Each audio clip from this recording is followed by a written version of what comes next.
दोस्तों, आज हम आपके लिए एक ऐसी कहानी लेकर आए हैं। इस कहानी को पढ़कर आप यकीनन रो पड़ेंगे। यह कहानी एक ऐसे लड़के की है जिसने अपने प्यार को खुश करने के लिए अपना सब कुछ दांव पर लगा दिया। उसके बाद भी उसके साथ कुछ ऐसा हुआ जिसे देखकर आप हैरान हो जाएंगे। ऐसा बहुत बार होता है जब अपने प्यार के लिए सब कुछ करने के बाद भी हमारे दिल को दर्द ही मिलता है। यह कहानी है मधु और राजा की, जो एक बहुत खूबसूरत शहर में रहते थे, जिसे गुलाबी नगरी भी कहा जाता है। वैसे तो राजा को गांव में रहना बहुत पसंद था, पर एक बार वह काम के लिए शहर आया और उसे यहाँ मधु मिल गई और दोनों को एक दूसरे से प्यार हो गया। और फिर कुछ सालों की डेटिंग के बाद राजा और मधु ने शादी कर ली। मधु बचपन से ही अंधी थी, उसको कुछ भी दिखाई नहीं देता था। राजा ने उसको बड़े से बड़े डॉक्टरों को दिखाया पर कुछ हासिल नहीं हुआ। मधु हमेशा राजा से कहा करती काश वह एक बार राजा को देख पाए। दोनों एक दूसरे के साथ बहुत खुश थे, पर मधु के अंधे होने का दुख उसकी हर खुशी में आने लगा था। राजा चाहकर भी उसका दुख कम नहीं कर पा रहा था। राजा दिन भर काम करता और साथ में मधु की देखभाल भी करता। राजा की देखभाल देखकर पड़ोसियों को जलन तक होने लगती। राजा के प्यार के चर्चे पूरे मोहल्ले में थे और हर लड़की राजा जैसा प्यार करने वाले लड़के की तलाश करती। राजा ने पूरे घर को मधु की तस्वीरों से सजा रखा था। घर में ऐसी कोई चीज नहीं थी जिससे मधु को चोट लग सके। इसके लिए राजा ने नुकीली टेबलों के कोनों पर सॉफ्ट पट्टी लगाई और घर के सारे दरवाजों के नीचे से चौखट तक निकलवा दी। राजा मधु को समय समय गिफ्ट और बाहर घुमाने भी ले जाता था और उसके अकेलेपन को दूर करने की कोशिश करता। राजा की सब इतनी तारीफ करते कि अब मधु को ऐसा लगने लगा जैसे उसकी कोई वैल्यू ही नहीं है। मधु के अंधे होने का दुख और बढ़ता चला गया और धीरे धीरे वह उदास रहने लगी और बस अंधे होने का रोना रोती रहती। एक दिन शहर में विदेश से बहुत बड़े डॉक्टर आए।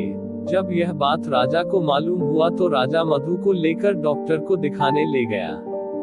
डॉक्टर ने मधु की आंखों को देखने के बाद राजा से कहा, इनकी आंखें कभी ठीक नहीं हो सकती, पर अगर कोई इनको अपनी आंखें दे दे तो बात बन सकती है। राजा की जिंदगी में मधु के अलावा कोई नहीं था और राजा मधु से अपनी जान से ज्यादा प्यार करता था। वह सब कुछ छोड़कर मधु के लिए आंखों की खोज करने लगता है। राजा हर छोटी खुशी मधु के साथ ही देखना चाहता है और वह मधु को जब भी समझाने की कोशिश करता है, मधु यह कहकर उसको चुप करा देती कि तुम अंधों का दर्द क्या समझोगे। कुछ ही दिनों के बाद मधु का जन्मदिन आने वाला था। राजा इस बार उसको अब तक का सबसे अच्छा गिफ्ट देने वाला था। मधु को गिफ्ट के बारे में तो अंदाजा था, पर उसको यह उम्मीद नहीं थी कि उसको इतना बड़ा गिफ्ट मिल जाएगा। मधु के बर्थडे पर राजा उसको डॉक्टर के पास ले जाता है और उसकी आंखों का ऑपरेशन करवा देता है। आज मधु बहुत खुश थी, मानो आज उसको सब कुछ मिल गया हो। फिर मधु की आंखों का ऑपरेशन हुआ और मधु फिर से देखने लगी और डॉक्टर से कहने लगी कि मैं अपनी पति राजा को देखना चाहती हूँ। मधु ने पहली बार राजा को देखा और उसके सामने पैरों के नीचे से जमीन खिसक गई। मधु ने देखा राजा तो अंधा है, पर वह यह सोच के परेशान थी कि आखिर उसको अब तक इस बात का पता कैसे नहीं चला। कुछ दिन में ही मधु राजा के अंधेपन से परेशान हो गई। एक दिन उसने राजा से कहा, तुमको अच्छा लगे या बुरा, पर मैं एक बात तुमसे कहना चाहती हूँ। आखिर कोई इंसान एक अंधे के साथ अपनी जिंदगी कैसे गुजार सकता है। जब हम दोनों अंधे थे तब बात अलग थी, पर आज मुझे सब कुछ दिखने लगा है तो अब मैं अपनी जिंदगी जीना चाहती हूँ। अगर मैं तुम्हारे साथ रहूंगी तो मैं घूम नहीं पाऊंगी, नहीं जीवन में कुछ कर पाऊंगी। सारी जिंदगी तुम्हारे सेवा में ही गुजर जाएगी।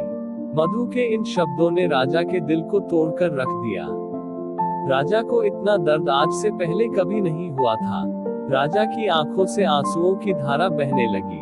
अपने जज्बात को संभालते हुए राजा ने मधु से बस इतना कहा, तुम हमेशा अपना ख्याल रखना और मेरी आंखों का भी। इतना कहकर राजा मधु से हमेशा हमेशा के लिए दूर चला गया। दोस्तों अब आप ही बताएं, आप राजा की जगह होते तो क्या करते। हद से ज्यादा प्यार और त्याग के बाद भी जब कोई ऐसा निकले तो आप क्या कर सकते हैं। दोस्तों आपको यह कहानी कैसी लगी हमें कमेंट करके जरूर बताएं।